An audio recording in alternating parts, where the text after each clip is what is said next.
We're back with the Fox News Alert. House lawmakers are calling for John Durham to testify on Capitol Hill next week after his scathing report found the FBI had no factual evidence to investigate former President Trump for colluding with Russia in 2016. Brooke Singman has more details and the exclusive response from former President Trump. Brooke. Hey, that's right, guys. Republicans now want special counsel John Durham to testify before Congress next week.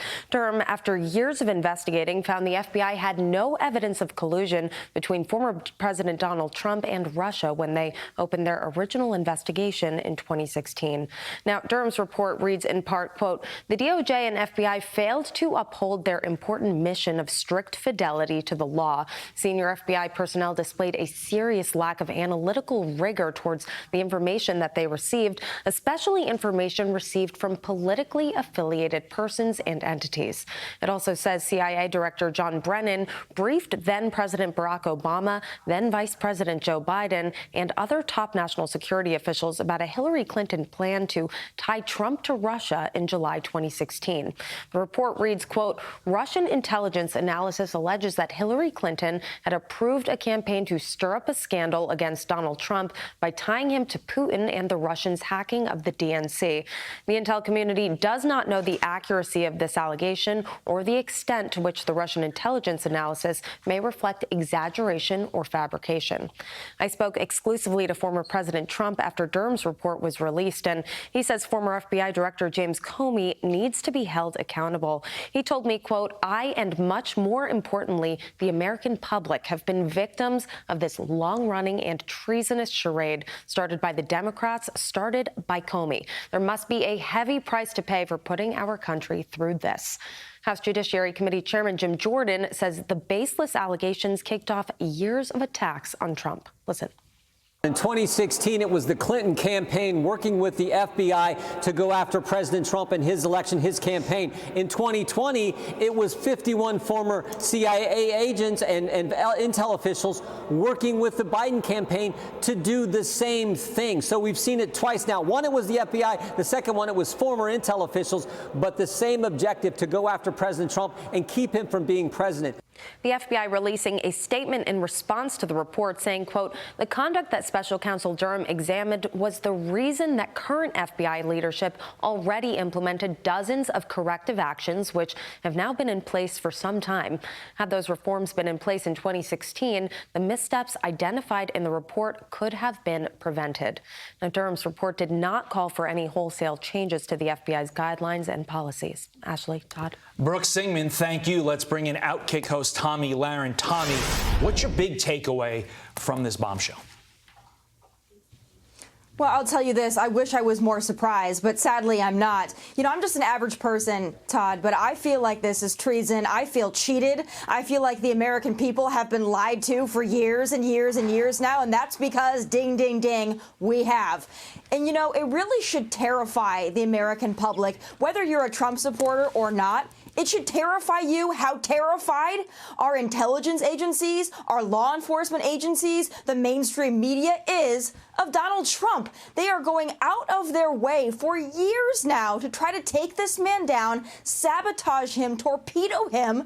And it is absolutely mind-boggling to me that our law enforcement, our intelligence agencies are working on behalf of the Democrat Party and not the American people. This is an absolute and utter outrage. And as Congressman Jim Jordan correctly laid out, in 2016, you had Russia.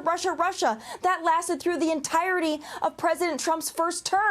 Then in 2020, you have the Hunter Biden laptop cover-up. What is it going to be for 2024? I quite frankly shudder at the thought. Can the American people finally just get the truth and be allowed to make a decision on an election based on the actual facts on the ground, the policies, and the candidates they have before them without the meddling of these agencies? I would sure hope so, but I don't know what trust we can have in these agencies at this point. The institutional rot is absolutely an abomination.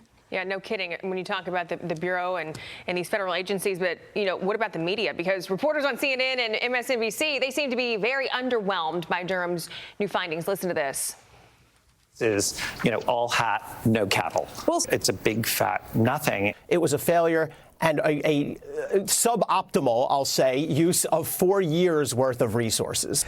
This just reads like a huge waste of taxpayer money. I'm sorry.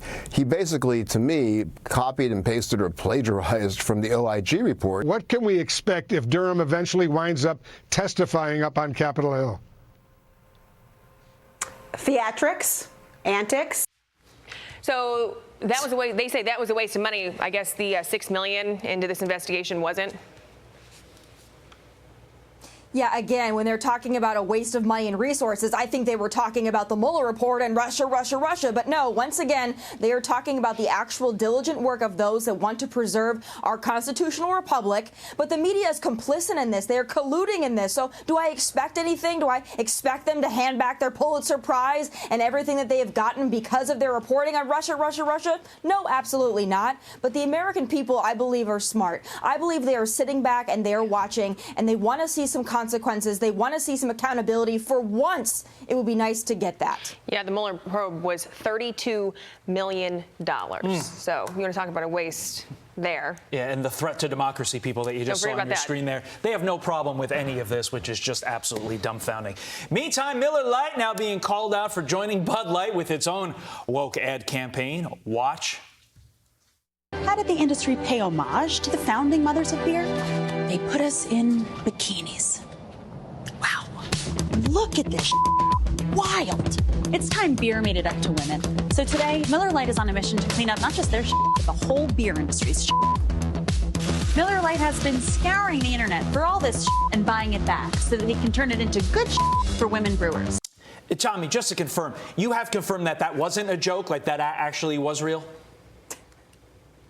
I wish it was a joke. I'll tell you, because Miller Lite is actually my choice in beer. So the Bud Light thing, that didn't really impact me at all. I had no problem boycotting Bud Light. But Miller Lite, this one really hits home for me. And again, this happened actually before the whole Dylan Mulvaney Bud Light thing. So it's not as if Miller Lite saw the demise of Bud Light and thought that they would go ahead and up the ante. But still, we would still like an apology from Miller Lite. I will say this is far less egregious than the Dylan Mulvaney Bud Light thing. I mean, at least these are actual women. But I'll tell you guys this, as a woman, I'm not offended by beer companies having pretty women in their ads. That doesn't offend me at all. Having a trans woman supposedly dress up like a woman in a prom gown and pearls and mock women, that offends me, right? But the beer industry, they seem to hate their actual customers. So I think Miller Lite, although I don't think is as egregious as Bud Light, I still think they're going to suffer. Go woke, go broke. Just take a hit, guys. Stay out of politics. Yeah, what about body autonomy for women? I mean, they all chose